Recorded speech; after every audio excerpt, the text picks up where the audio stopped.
Five, four, three, two, one. Hey, gang, and welcome back to Alien Protocols. It's really a privilege and an honor to introduce Ashley Epstein from CE-5 Academy, from all the way across the world to me in South Africa, and I'm sure I'm all the way across the world. Ashley, it's such a pleasure to have you here and chat with you.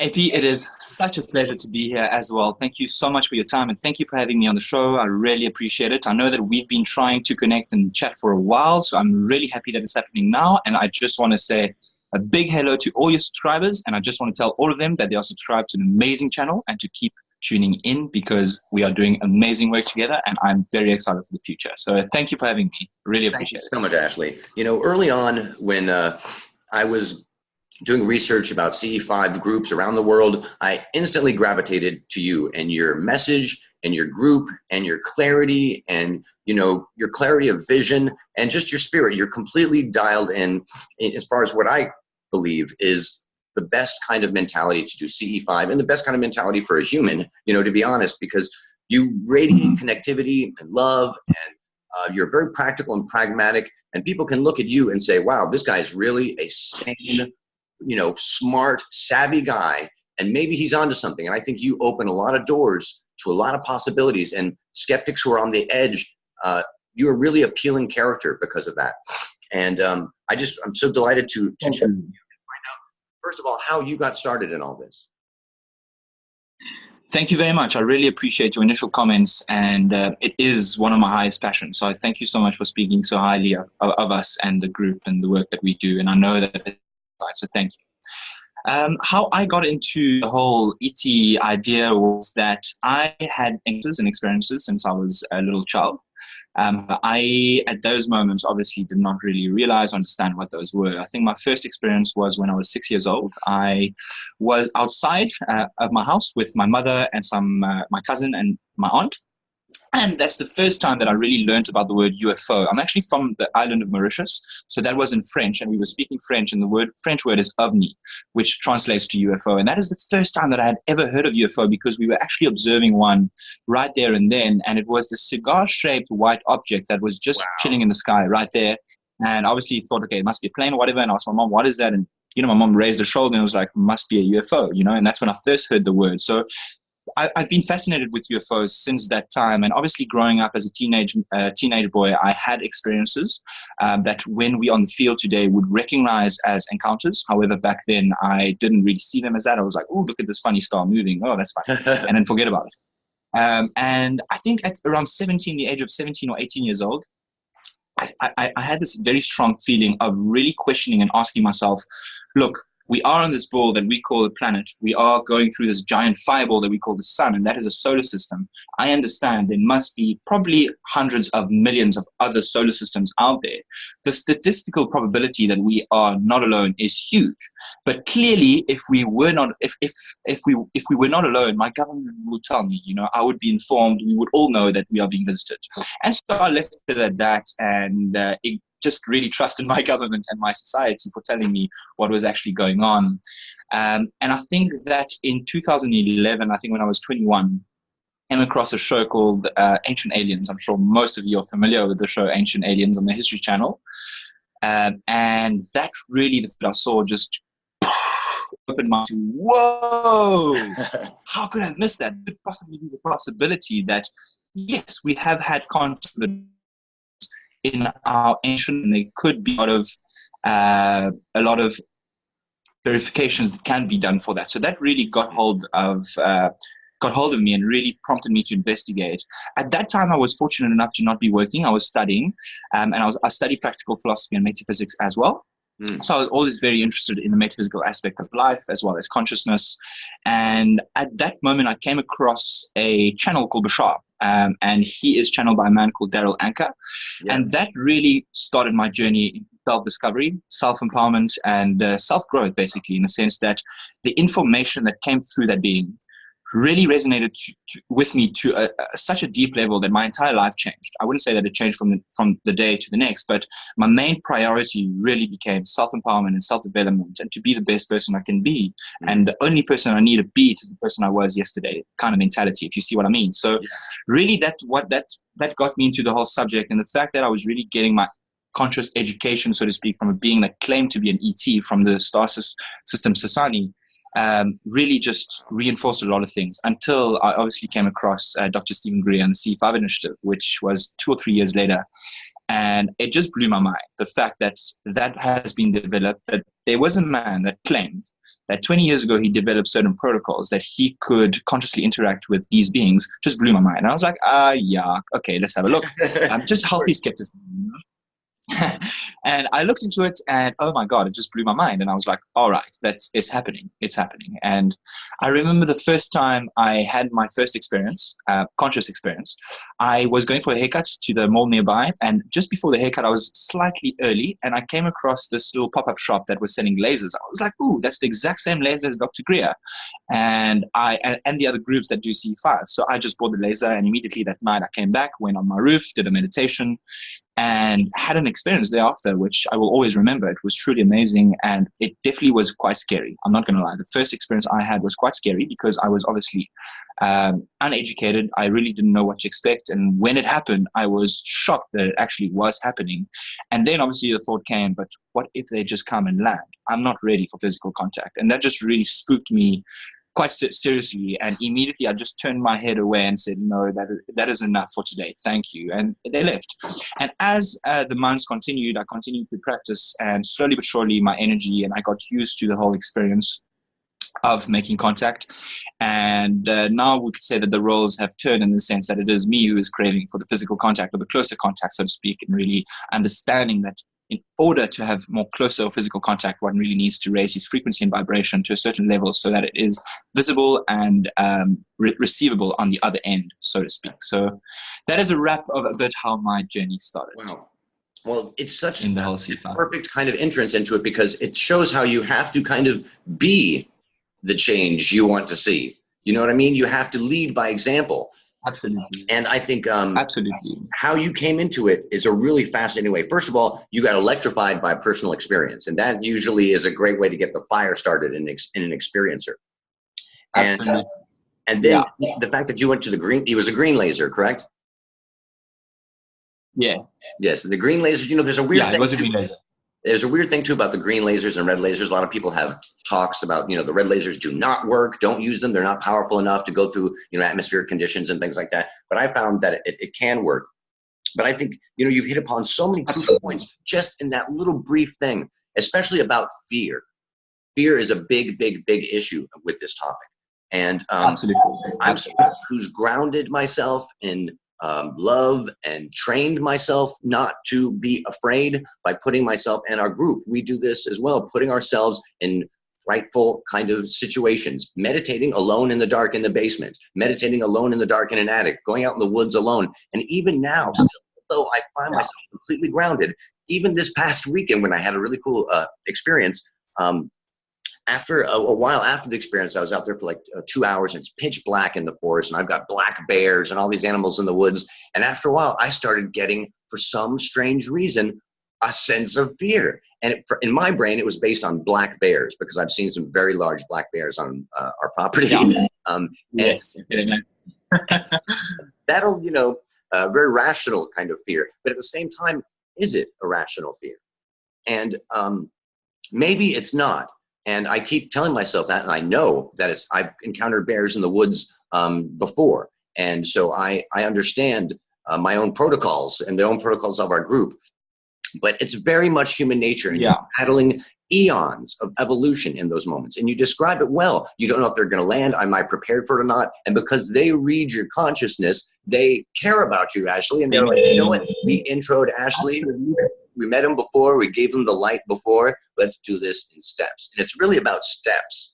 Can you talk about some of your steps and your progressions that you do with the group? Absolutely. And yes, absolutely. How you started. Thank you. I really appreciate it. Great. And also how you started CE-5 Academy. Yes. I will. Thank you. So actually how it started was in 2013, I think. I had started an organization back then called SACSETI, which is the South African Center for the Search of Extraterrestrial Intelligence. After taking up just a real passion and inspiration through Dr. Greer, I thought that I would be very excited to aim to recreate this in South Africa in my own unique way. So it was, still is, and probably will only be an informational center point on the web. If people go to saxeti.co.za, there's a couple of documents and videos and testimonials and things like that on it. I think it was really for me to be able to interact with my colleagues, such as my family, my friends, on this subject without sounding too cuckoo, so to speak, if you see what I mean. So the idea, so that is how I started the C5 Academy. It was actually through starting Saxeti. And then what happened is, simultaneously, I started an organization called Paradigm Shift South Africa. And basically are now called Shift South Africa. And we host one of the largest meditation in the Southern Hemisphere at any point in time, in the sense that once or two or three times a year, we actually host events on Camps Bay Beach in Cape Town, South Africa. And it's a free event, and it really is an event that we label as a world peace event, meaning that people come and meditate for world peace. Wow. And it is also a way for our organization to showcase mindful practices, because I believe that mindfulness and conscious exploration ties very much hand in hand with ET exploration and galactic expansion, so to speak. And that is why I have created Shift, more of a bridge between our society and the ET society, so to speak. So a bridge where we can all meet and understand the nature of reality a little bit more. So we host very large meditations. We attract up to 1,500 people at one time. Wow. And it's pretty big. I will send you the link, or post the link in the description of one of our videos. But anyways, if some people are interested, we also run and are about to start a YouTube channel called Shift Tribe. And it will basically be a tribe of people that just really want to grow their own mindfulness practice through the variety of mindfulness practice that we will be offering through the different facilitators we have. But anyways, that is kind of how I started C5 Academy, is by really realizing that there needs to be a bridge that is made between our society and ET society. And I think that bridge is the expansion of consciousness. I think that really realizing that we are not just this piece of body and flesh, and that when we die, actually more to life, and that we are bigger than we know ourselves to be, that really allows us to link up with ETs who are aware of that facet of themselves a little bit better. And I believe that conscious exploration is a big key to C5 and the successful C5. Hence why a lot of my videos on C5 Academy recently have been focused not really on the UFO subject, even though I love the UFO subject, but more on conscious exploration and breaking limitations, so to speak. I would like to consider a mindfulness mentor in that way, in the sense that I just released a book with my wife. We just released a course called Essentials of Mindfulness. And that is really something that I'd like to do in the future, is to really work with people to be able to break down and transform limiting belief systems, so that we can experience ourselves a bit lighter and with a higher vibration, which obviously is conducive to ET contact. Absolutely. I mean, you dialed right in, and it seems like your brain power is really indisputable, and how your savvy has really dialed into the most important aspects. The fear, battling the fear, and then the mindful consciousness, and that your consciousness matters, not just in your brain, your consciousness matters in the universe. And the fact that you do these group meditations means you understand the power of the Maharishi effect, and the ability of consciousness and positive thought to physically actually affect the world, and not in an esoteric, fluffy, crystally kind of way that some people can discount this stuff as, but in a real study after study that has shown empirically that the power of concentration and the power of the mind affects the universe, from tiny amoebas to plant cells to plants to experiment after experiment has proven this. And that's why our group has decided to work with, meditation groups and CE-5 groups around the world, and people of the like-mindedness. And, it's a little arrogant to say, this is the more evolved kind of human mentality, and people, are right to, kind of criticize that kind of wording. And I try to find better ways to phrase it, you know what I mean? But it's really the truth. I know what you mean, yeah. It's about loving and caring about each other. It's really easy to be sociopathic in this modern era and look at your technology and look at yourself. Cell phones and everything are really just a mirror, the modern version of a mirror, where you just look at me, me, I'm awesome. And it's really not about me. It's about you. It's about them. It's about our environment. It's about caring. And it's so easy in this society not to care. It's so self-productive not to care about the outside world. So absolutely, you're leading by example, and the fact that you're able to make contact proves that philosophy is universally accepted and the more Correct. position. So it's not from a position of arrogance, it's from a position of love. It's really about love. Absolutely. Would you talk about love and how that plays Absolutely. to CE-5 contact? Yes, absolutely. So I think that I don't know why the idea of fish love is coming to mind, but I don't know if you saw a video of a rabbi that described a young man saying that he loves fish and he loves fishing and he loves fish. And the rabbi then said that actually what you love is not the fish. You love the experience of eating the fish. And a lot of what we call love on our planet today is what I would call fish love. It's love of self. And not that that's a bad thing. In the contrary, it is actually a primordial thing. But just like everything in the universe, there's a duality. There's a positive way of looking at things, and there's a negative way of looking at things. So I think that love plays an incredibly important part in the CE-5 initiative, but mainly unconditional love. And what that truly means is that it is unconditional, meaning that there are no conditions on the love. Regardless of what you do, where you are, who you choose to be, I will still love you because you're a part of creation. You're another facet of me. And why would I not love that?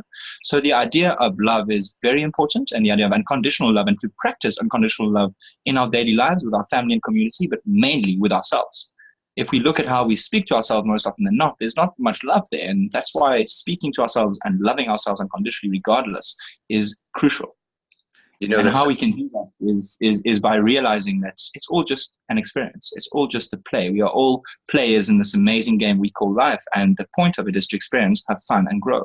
And why not love if that's the point, So I think that hate also, the idea of hate comes from a confusion of belief systems, meaning that someone who hates profusely is someone who is very confused within their own systems, inside of themselves, with their own belief system. So I think that love is incredibly important. Thank you so much for asking that, and that's very relevant. And, I think a lot of people don't think about the universality of emotions, and they think maybe these are just consigned to humanity. I know a lot of humans don't think animals have emotions. And there is a universality to emotions. They're not exclusive to human beings, and they're if you want to talk evolutionarily speaking, there's a lot of valid reasons for each. But there's also a lot of valid reasons for selfishness. But in a society and a society and a modern civilization like we are at, that's at a precarious stage with our biosphere, and a precarious stage for so many different reasons, that the imperativeness of love becomes very important. It's easy to mock love and people who say love, but it takes a real man to stand up and say, you got to love your brother. Any jerk. Absolutely. It's very easy to destroy. Any fool can destroy. It takes wisdom to create. Absolutely. And I come from a country, obviously, that, of South Africa, and we have our own Nelson Mandela, which is world famous for who he was and what he's done. And he has this quote, I won't be able to say it exactly because I don't really remember it, but it says that it is more difficult to hate than it is to love, because love is our true nature in that way. So if we choose, no one is born hating. Hate is something that is taught. And that is something that I am also very interested and excited to play around with, is really our collective and individual beliefs. Why do you believe what you believe, and why do you do what you do? Is that something that we even ask ourselves on a daily basis? Yeah, I think that that's something that we should all ask ourselves in terms of what do we believe to be true for us, and why do we believe that? Is it something that is positive? Is it something that is empowering? Is it something that's going to help all of us to evolve the way we want to? So really, I think that conscious exploration and mindfulness and loving oneself, and really realizing that truly loving oneself unconditionally is really important in this day and age, as you say. Yes, absolutely. I've been at many deathbeds, unfortunately, of people that I cared about and loved, and that they always, without question, they never say, I wish I made more money, or I wish I prioritized myself more. They never say that. They always say, I wished I loved more. Or the ones who loved big are like, I have no regrets. I'm dying happy. And they are literally smiling. It's hard to really think about life sometimes, because we're distracted by so many distractions, so many little shiny things, little objects, and, who knows I've got a million little items around here that I prize. Everything from my lightsaber to my iPad to whatever it is. And we prize and we cherish these materialistic things, but they don't matter in the end. And what really matters and what you're really prideful about later on is love. And I think as we get older, oftentimes materialism and modern society tricks us into unlearning mother's lessons.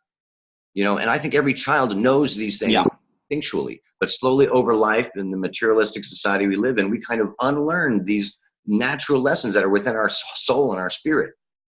And absolutely, this interconnectedness, love is a powerful word. Sometimes people, and you really nailed it. I think you nailed an important point. There's a difference between self-love and, love, the big love. And, how do I think that also, no, please. Sorry, go for it. No. So much love. Right. I was going to say that a big word that I also like to play around with sometimes is the word of focus. It doesn't really, when I say focus, it doesn't really mean much to people, I can imagine, but think about it. In every single moment of our lives, we are focused on something. And what we focus on is what we experience. And what we practice for ourselves grows. So what I like to share with people is that it is super important to have the ability to have clarity of focus. And what that means is that we are clear with who we are, where we want to go, what we aim to do, and how we aim to do that. And it doesn't necessarily mean that detail, just basically saying, okay, I am I have this unique set of skills. These are my passions. This is my purpose. How can I put all of that together that excites me the most, And I think that once people do this, life will become a little, things are clear, things are light, things are beautiful. And I think that a lot of confusion that we exist in our world today is we have a lack of focus. And I want an example for that. When we go to the supermarket and we walk in the supermarket, we are focused. We're focused on what it is we want and how we're going to get it, how much it's going to cost, and how that all happens. We get in the store, we choose the items we want, we pay for it, and we go and we enjoy the items. But the idea is that most of us in life, if life had to be referred to a store, we walk into the store and we just start randomly picking up any items, whether we want them or not. We're just not aware. We just start picking items with money we don't have. And that is the same thing with focus and energy.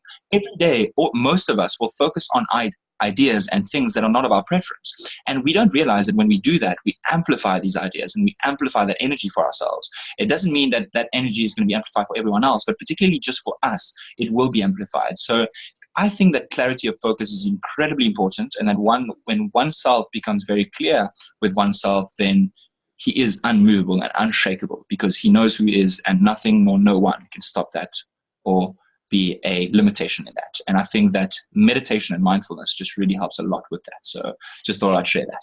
No, that's wonderful. And I love the analogy. I think the analogy is really a wise, good analogy. And I think that's going to impact people and they're going to feel that, because that's what we all do. We all go around in life and do these things and make decisions of what we think is good and what we think is healthy. Sometimes we get things that aren't so healthy, but we like them. And sometimes we get addicted to those things that are, these sweet, this terrible thing that's bad for my body, or, whatever. So, that's fine. Balance and moderation is. Yes. And that mindfulness has to play into it. You know what I mean? So let's transition into experiences, because you're not just a guy about philosophy. Your CE-5 experiences and CE-5 Academy has had contact after contact, consistent contact. And it's not random. It's not by chance that happens. It's because of your philosophy. It's because of who you are. And would you talk about some of your, recent incidents and some of your connectivity to these extraterrestrial intelligences, and maybe even get into who and what you think they are, how many, things like that? Wonderful. Thank you. This is a great question. I'm really enjoying this interview. I don't often get the opportunity to be asked questions, and that's something that I really enjoy because that just allows me to become clearer with my own intentions. So thank you. So talking about CE-5 and my own contact experiences, as I said, it started back in 2012, I think it was, or 2013, where I had my first experience. And I think that I hosted my first CE-5 retreat with 15 people on the 15th of November 2013. Actually, we went to this amazing location outside of Cape Town City in the Cedarburg Mountain Ranges.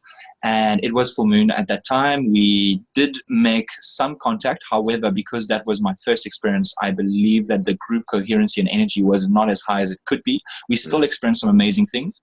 But from that point forward, I did do a couple more CE-5 gatherings with people from Cape Town, I would say that my main challenge doing this was having a solid team that always and constantly just meets together and really has the researching hat on and not just a curious hat, if you see what I mean, although the curious hat is amazing as well. So my experiences really range from all of the type of phenomenon we can experience in the night sky, from streakers to flashbulbs to all sorts of amazing encounters. And I would say that the main important experience that I get out of these experiences is the feeling that I experience when I have the experience, and the state of being I was in and that I will be in after the experience, meaning that when I'm in a state of being, when I'm alone, I'm outside and I'm reflecting on my day, I'm reflecting on my life, I'm thinking of my passions, I'm thinking of what I would be excited to act on in the future. This is really when I find that most experiences happen most often. And that when they do happen, I get this reaffirming feeling inside of myself that it's like, yes, brother, good, keep going. We're there and you're there too. You know, it's not to say that they are more advanced than we are in that way. Maybe on a linear level, they definitely are more advanced than we are, but on a creation level, I would say that we are all equal and valuable, and that's what they want us to realize, is that we are all valuable and equal. They wouldn't want us to see them as gods like we may have done in the past. So it is, in that way, so important for us to grow consciously and meet them halfway as equals. That is what really I've come to understand as well. I have had one experience which I'd like to share with you guys. It was an experience that was not necessarily in this reality, but it was in the astral realm. And it is, astral realm. We throw that word around quite often, but I would more describe it in a scientific way as a higher vibrational frequency realm, in the sense that my consciousnness, being non-local to my body, was able to go to a certain realm and have certain experiences. We all do. That's what we call dreaming, actually. So that experience, I made full-on physical contact with these beings in that moment, and it was me in the south of Mauritius. We were by a mountain. I was speaking with a friend. I remember details so vividly, and the crazy thing is I don't remember when it happened. It's not like I woke up and I was like, ooh, that was a dream. I never ever woke up. It just came to my mind and just came back. What happened was, we were at a table and I saw this truck come in. For some reason, I don't know what police car is chasing it or trying it, funny enough. And I saw that it went and ended in the forest, which was 50 meters away from me. What I noticed, for instance, is that my mind, when it would think of something such as getting up, as soon as I would think getting up, I would already be up. Meaning that I didn't take the time to physically enact the action of getting up. I would already be up. And that's why I'm saying that I think it was in an astral level type of things, when as soon as you think about things, they happen immediately. And as I directed myself toward the forest clearing to welcome our friends and visitors, I immediately found myself there. And in front of me were these two beings that were walking towards me. One shorter being, which we would call probably the hybridized gray beings. And the other was a being that was slightly taller than me. She was a female with long red hair. Wow. And the amount of love that was present in that experience was something I've very, very, very, very rarely experienced in my entire lifetime. She came towards me. She gave me the biggest hug. I gave her the biggest hug back.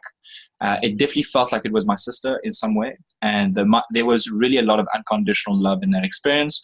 Immediately, I stopped. I looked at the other being, and I wanted to greet the other being. So I put my hand out like, I'm going to shake your hand now. And as I did that, he just turned around as though, like, we've already greeted. This is not something that we do. That's kind of the feeling I got. I don't know why that happened, but it just happened. And then they turned around and I followed them. And as we arrived at the ship, I saw the ship. I saw the entrance. I clearly saw the demarcation between the earth and the ship. They were both behind me. I was about to enter the ship. And in that moment, the thought came to my mind, but what if I don't come back? Again, those fearful thoughts. Anyways, that thought came, and immediately I experienced an array of emotions I had never experienced before. It was anger, sadness, joy, happiness, fear, love, everything all in one, just one streak through my body. Just really experienced that entire emotion and felt a hand on my shoulder. And that is all I can recall. I think I lost consciousness after that. But that is still a very, very vivid memory of mine. And I would say that it has been confirmed in my own experiences that was a real encounter. And it's truly incredible. The amount of love that one feels when one has those encounters is undescribable in human ways, I would say, in human words. So yeah, that was a bit of my experiences. That's a really interesting experience, and it goes to a lot of different issues and points. I have fallen asleep outside CE-5 meditating, and I've had some very weird experiences after seeing sightings. And I can imagine. I had one 2 weeks ago that was really, really weird. Wow. I normally don't Okay. remember dreams for the most part. 90% of my dreams I don't remember, and I remember this whole thing crystal clear. I got a specific message, I missed a specific one, and all this stuff. And I think it's very easy for skeptics and outsiders to discount this kind of these kind of stories, and especially the ones that are either sleeping. And I've had, completely middle of the day experiences that were major. But it's very easy to discount ones that are on the border of sleep or during sleep. And when you look really pragmatically at the UFO history, you'll see time and time again discrepancies between multiple same witnesses of the same UFO event. It's a consciousness experience on a lot of different levels, and it can be exclusively a consciousness experience and not a physical experience. They undeniably, if you're watching this and you're one of those pragmatic people who don't believe in anything we've said, you have to believe the fact that many top military witnesses have said time and time again that the UFO responded to them, that the UFO went to their next location or somehow knew what they were going to do, either on a missile or go to a certain place. So you cannot discount the power of the mind in this. And it's really the crucial factor. It really, really is a crucial factor. It's not just the right person. It's not just having the right ideas, but you brought up something before that was so wonderful. And I think a really important, really, really, really important point is that we are equals. There's a misconception with a lot of outsiders that somehow we worship them. It's not about worship. No. We're brothers and sisters. We're all, I don't worship. There's a lot of amazing animals in the rainforest that I've never met before, but the first time I meet them, I'm not going to worship them. I'm going to admire them as, part of nature's beauty and the complex, if you're a person who believes in God, God's grace and majesty is gigantic, Yeah, exactly. So, these consciousness experiences are very serious, and I think they can give deep, deep insights. And I had an interview recently where we were talking about how UFOs kind of lead humanity into near future technology. Before there were dirigibles, UFO sightings were airships that looked like dirigibles. Before we had rockets, there were UFO sightings of basically cigar shapes like the one you were talking about before, with smoke behind them like a rocket. Before we had stealth triangles, there were triangle sightings, and they seem to be kind of like guiding us, holding us like a teacher through these technological processes, but also through these mental processes. Absolutely. Where do you think that storytelling, that scripting that they're doing with us, that interaction is going to lead? Do you think it's going to lead to, like we do, one or a few groups having very astonishing close contact, or where do you think it leads? Thank you. That is an excellent question. So to touch very quickly on the point that you've made with regards to they used to look like rockets and then they used to look like that. And it seems like they're making their ships appear in ways that we can relate to it. And that is something that I'm going to say which may be quite unpopular, but I will stand by it and only time will tell. But they don't actually need ships. That's the thing with consciousness and universal consciousness. You don't really need ships. And the idea that they have ships is just like, it really is. It's not just for us. They obviously use their ships. They are very connected to their ships. I believe that their ships are organically grown and are actually part of their own higher consciousness. And I think that consciousness as a whole has an incredibly important role to play with all of this, and not necessarily consciousness, but our own individual understanding of what consciousness is, right? We have, on our society, had scientists, and the main theory is that the brain is what generates consciousness. However, I believe that, and like many other people believe, of course, is that consciousness is beyond the brain. It is a non-physical phenomenon, and that what we call consciousness in the brain is simply awareness, right? Obviously, if your brain gets damaged, you will lose awareness, but it doesn't mean that your consciousness is not there. Look at people that are in comas, for example. They are still living very well somewhere else, just not in that physical body. So I think that consciousness as a whole is truly an amazing topic to explore, and one that we should think of as outside the box, and one that we should start by understanding that we don't know anything. That is the beginning. Know that you don't know, right? So I think that consciousness has an incredibly important role to play in the UFO field. And I believe that the agenda, so to speak, if they had an agenda or if they had a story that they would be guiding us through, so to speak, as humanity, it would be for us to really wake up to the fact that we are conscious beings and that we are as powerful as they are. And if you just want to be an Alpha Centauri tomorrow, we can be by using the power of the mind. However, what stops us from doing that is our beliefs. So really exploring belief systems and understanding how the power of the mind works, and also relevancy. It wouldn't really be relevant for any of us to be an Alpha Centauri tomorrow. We have no business to do that at the moment in that way. So I think that consciousness and understanding that consciousness is non-local, non-physical, beyond the brain and beyond the body, and that we are all consciousness and we all swim and come from the same pond, that can really help to make further contact and to lead all the way to physical contact. And to come back to the last part of your question with regards to groups making contact first, I believe that is what's happening. I believe that is what is going to continue to happen until such time that our collective catches on to what is going on, and until the collective agrees that is something they'd like to do. Then I think that it would be the norm to see ships land in a mall or something like that, let's say in 10 years' time, even though right now that seems absolutely bonkers and crazy. I agree with you guys. But I think that people that are part of the CE-5 initiatives or part of the Rama group or any other contact groups around the world who are doing the work, who are really doing the best they can to raise their frequency and see this as a research project and mainly a diplomatic outreach to these beings, I think that is what is going to happen, that these beings are going to initiate contact and are initiating contact with these groups more and more. The more there is group coherency, the more contact can happen. And we have that as a fact. If you look at the Rama group and the idea of Sixto Pascuals or Enrique Villanueva, which I really respect tremendously, they've had the physical contact and they've had the Zendras and the portals and all of that. And if you look at the work that they do and the consciousness work that they do, it's slightly higher than most, I would say, and with no disrespect, but most CE-5 groups around in that way. It's an evolution. You're right. You're right, though. It's an evolution. Lifestyle. Had more time to evolve. Absolutely. Not that I would say that Rama is better than CE-5 in any way, shape, or form. Not at all. They both serve incredibly important roles, and they are both there as reflections for us. So I think that anyone that really wants to make contact and really works on making contact will definitely make contact, no doubt. Absolutely. And I think you bring up a couple points that there is an evolution. There's stages. Through this conversation, we were talking about fear before and how encounters kind of progress. My kind of understanding is that they go, from the orbital level where you can handle it and you can kind of think about it and chew on it little bits. Their hand guiding us individually, every single person they're individually connecting with and guiding you into this kind of mentality, educating us. It's kind of like, there's junior high and there's high school and then there's college and then there's, your doctorate program. Absolutely. The more time, time plays a big factor in this, because I think like a loving parent, a loving parent is not going to, throw a 5-year-old into college. They're going to slowly give them, the meals at a time and not cram the whole meal at once. And, we've found our exactly the experiences, go from that orbital level to, several thousand feet to closer and closer based on you and based on the group.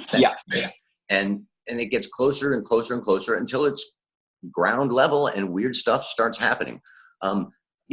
This conversation, I could just go for hours because I just love your mentality. And I think you have so many things to do. And I hope that you would allow us to interview you more in the future.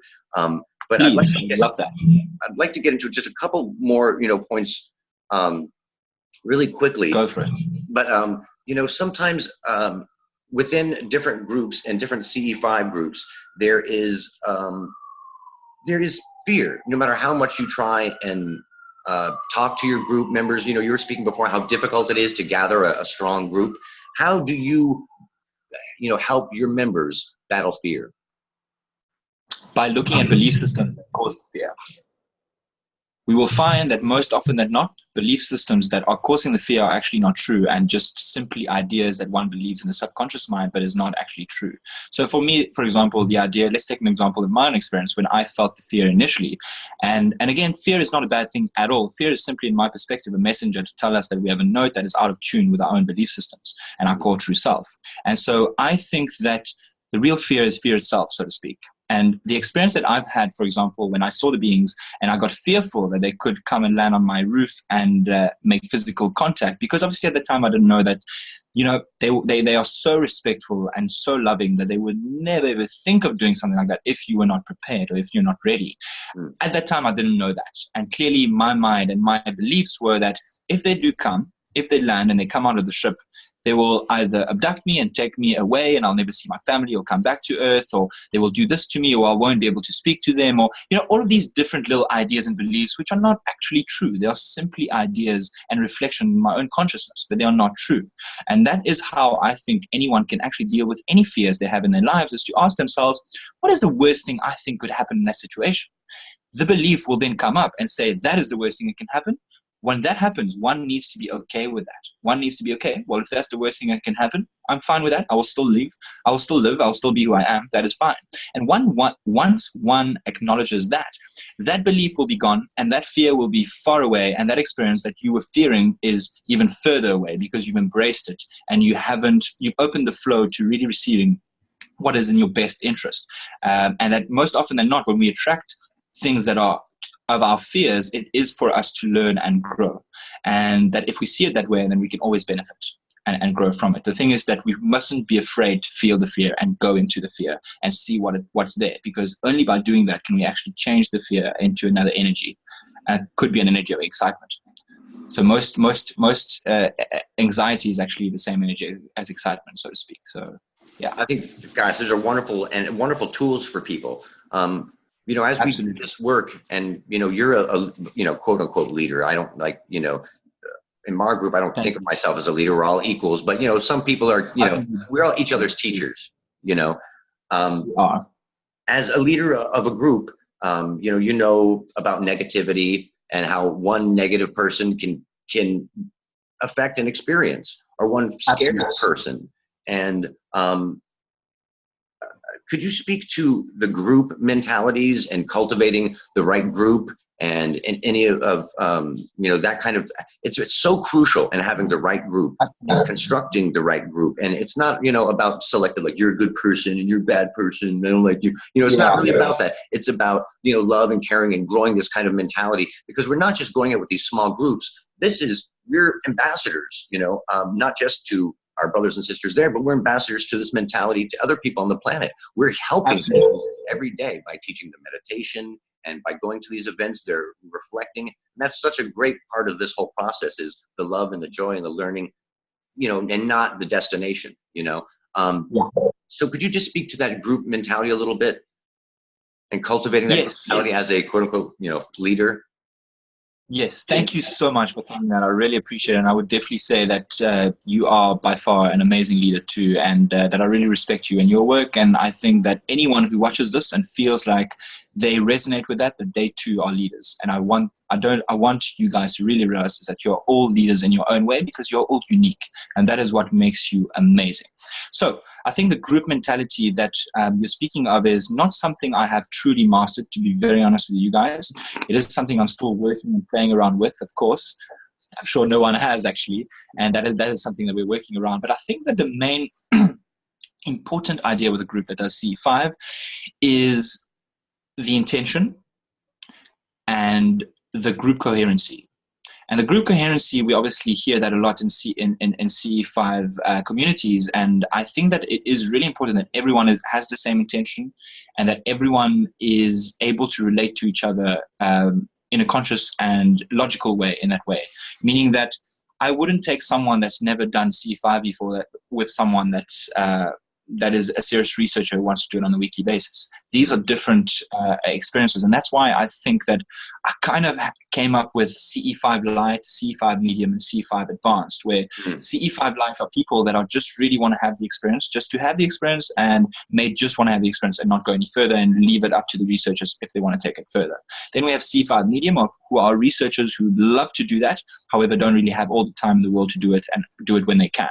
Then I would say we have CE-5 Advanced, which are diplomats and ambassadors to the universe and to our planet, by really constantly, exactly like you, doing this work, moving the movement forward, and really expanding the understanding of what it is we're doing and where we're going.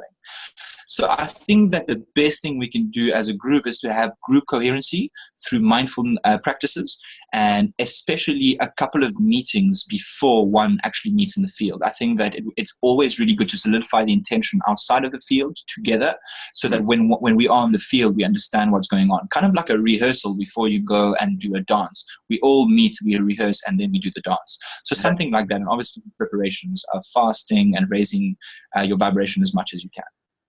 Well, I can't thank you enough for your time, Ashley, and that's such a great note to end it on. And I'd like to, have more in the future. And I'd like to show the group our global map of CE-5 groups around the world. I don't know. I'll try and. These are our groups that are all connected for this advanced protocol project. And we haven't initially.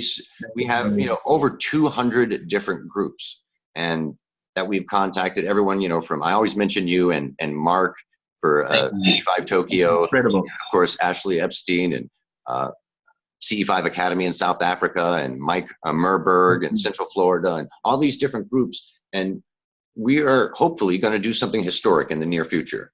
Have all of these focusing on different locations, on your location, on our locations, and the power of this positive consciousness. We are going to represent, and we do every day, represent humanity. And I'm so delighted and thankful that people like you are the direct ambassadors. You're at the vanguard of communication with these advanced civilizations, and not people who are like, financial profiteers, people who have their priorities straight, who represent humanity's best, just humanity's best. And I'm just so thankful that you're one of those people, and that you're out there and you're at the forefront, and more people need to reach out to you and harass you. Thank you. And find out about how you do what you do, and to find out your meditation methods, and to find out your philosophy more. Where can they reach you and do that? Thank you so much. So they can reach us obviously on our YouTube channel, CE-5 Academy. Very quickly on that, I just want to say, for people that are unaware, CE-5 Academy is not endorsed or part of CSETI or Stephen Greer in any way, shape, or form. I'm saying that because I know that some people have asked me, is this part of Stephen Greer? Or when I show CE-5 Academy, they're like, anyways, I love and respect Dr. Stephen Greer. However, it is our own personal kind of group. And I thought that I would name it CE-5 Academy because I really have the aspiration in the future to create an educational platform that anyone can join, learn, and grow their own CE-5 contact. Outside of that, I would say that they can have a look at a website called shifttribe.com. This is my other sister company, and they also can find the YouTube channel Shift Tribe, where we are starting to populate it with various mindfulness content such as Qigong or yoga or meditations, so that they can actually grow their own practice and be part of a community who is aiming to create world peace through self-peace. That is our one motto is world peace through self-peace. We have the idea and the belief that if everyone becomes peaceful, by definition, this world will be a peaceful place. The only reason why we have war is because we have war inside of us. So the best place to start work on is inside, so that outside can reflect that. So I just really want to thank you so much for your time. Thank all of your subscribers and viewers for their time. And thank you all for the amazing work that you do. And I'm so happy, ecstatic, and excited to have you guys on this side of the fence, so to speak, and to also be leading this movement forward. I am really ecstatic for the work that can be done in the future. And I'm so excited and look forward to our future interviews and chats. Thank you. I couldn't have said it better myself, Ashley. You are just such a delightful person, and you are what we hope to be as a society. I think you represent so well, and I'm just so thankful for your friendship and your guidance and who you are and what you are. And I just wish and hope everyone supports you as much as possible, and sees the value of what you're doing and how crucial it is at the most crucial time in human history, and so much more for us to go into. And I just thank you so much for your time, Ashley. God bless. Any last messages for the group? I love you all so much. Keep loving, keep being the best self that you can, and realize that you're unique. If you're unique, then you're in high demand. Love yourself and enjoy your life. That's the point.